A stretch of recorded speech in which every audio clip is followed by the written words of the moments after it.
Right, this is a review for the ASUS M3A76-CM motherboard by Shorty Mangaman.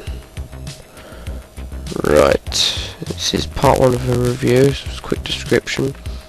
It's a micro ATX motherboard with a AM2 plus socket. Takes AM3 and AM2, but you cannot put AM2 plus in an AM3, which most of us know. Also,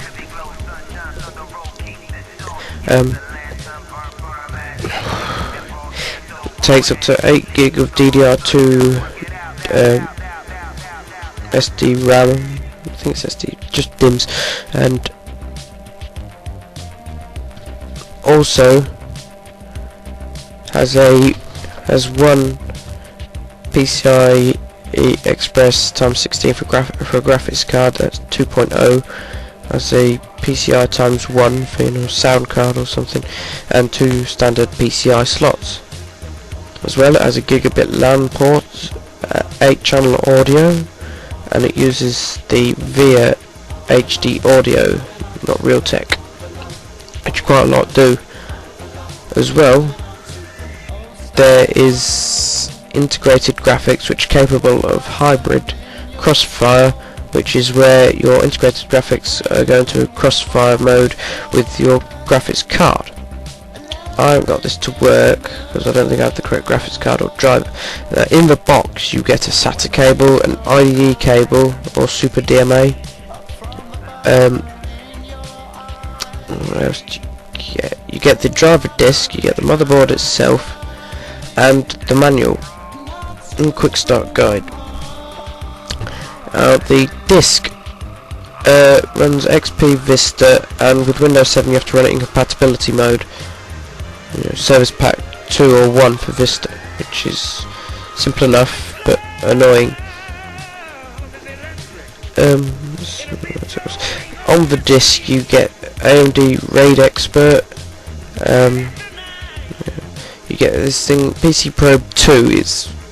You can adjust your fan speed. It just tells you temperatures of your GPU and stuff, and just there. And there's ExpressGate, which I haven't got to work, but it's basically a small Linux operating system that is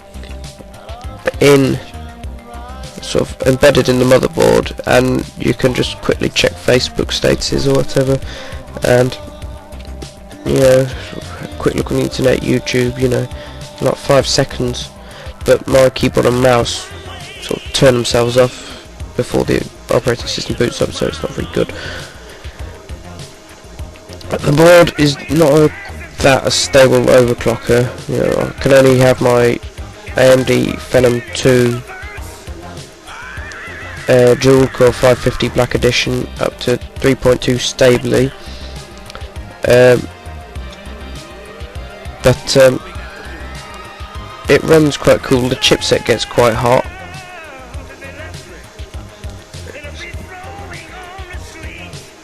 There is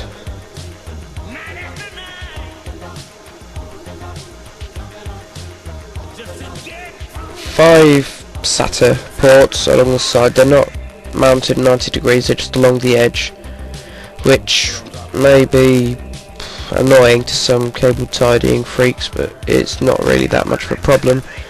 The power input is the standard ATX one. It's 20 plus 4, and you need an extra 4 pin near the CPU for the extra voltage if you're overclocking. Now, the overclocking menu on the BIOS is a very good setup. It's an American Megatrends BIOS, and in the overclocking settings it's jumper free connections. So on really old computers you had to sort of adjust jumpers to sort of get a graphics card or something to be acknowledged. You had to basically guesswork. I'm old enough for that. Anyway, yes, there are features on the board and things you can turn on and off, like AMD Cool and Quiet. there's this LAN check and AI2, and there's this my logo thingamajig which I haven't got to work, and press delete to get into the BIOS, and F2 for the boot menu. No, I can't. It's just, yeah, so I've messed about with settings and forgotten. So anyway, boot up's quite fast, and I've got quite a cheap Seagate Barracuda drive, 4 gig of memory. Yeah, so this is part 1. In part 2 I'll show you it in my system, show you the box, my system setup, and some benchmarking results, and that's all. For now, this is Shorty Maggot Man, and I hope you've enjoyed part 1 of the review.